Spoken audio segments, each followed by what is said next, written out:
Écoutez, écoutez sans devoir compter. Écoutez, écoutez sans devoir compter. Mais comment peut-on faire dans cette galère? Des dossiers, toujours des dossiers. Des réformes, toujours des réformes. Comment peut-on faire dans cette galère?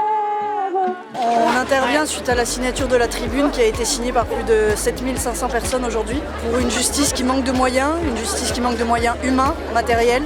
Elle tient uniquement grâce au dévouement des fonctionnaires et des magistrats qui tiennent cette justice à bout de bras.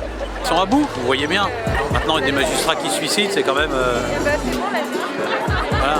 On est absolument tous unis dans cette demande, de la base à la hiérarchie, du personnel de greffe à l'avocat, tout le monde est représenté. Avec une unanimité totale des constats partagés par tous les professionnels de justice, sur une justice déshumanisée, sur une justice où on nous demande de compter. C'est extraordinaire aujourd'hui de voir magistrats et avocats unis pour la même cause, parce que notre objectif, c'est pas du corporatisme, comme on l'entend parfois, c'est le justiciable.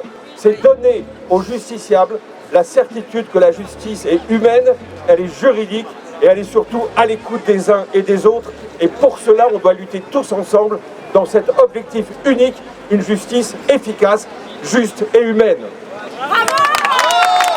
C'est-à-dire que vous avez des magistrats et des fonctionnaires de greffe qui sont épuisés, donc forcément on juge vite, on juge mal, et entendre une victime à 3h du matin, ce n'est pas humain, de la même manière que juger une personne pour un placement en détention à 4h du matin.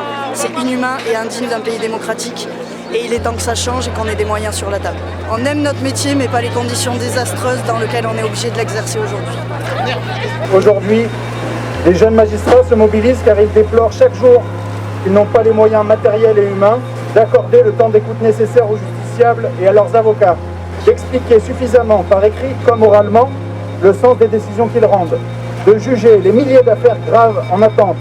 Nous sommes 8500 à 9000 magistrats en France pour 67 millions de Français. Le nombre de magistrats n'a pas augmenté depuis 2 siècles alors que la population française a doublé. Les juges d'instruction ne peuvent plus assumer les missions qui sont les leurs pour les dossiers les plus graves, à l'heure où on parle de viol sur mineurs, à l'heure où on parle de corruption, et nous ne sommes instrumentalisés par personne. On ne veut plus faire les arbitrages de chacun dans nos cabinets, on ne veut plus que la responsabilité des priorisations pèse sur nous. Ces priorisations, elles doivent se faire collectivement, elles doivent être assumées politiquement et elles doivent être également assumées par la société. On ne veut plus chacun dans nos cabinets avoir à choisir entre les dossiers, avoir à choisir entre les personnes et les situations. Nous devons lever le poing, encore plus haut, encore plus loin. Je suis désolé, mais je ne veux pas être empereur.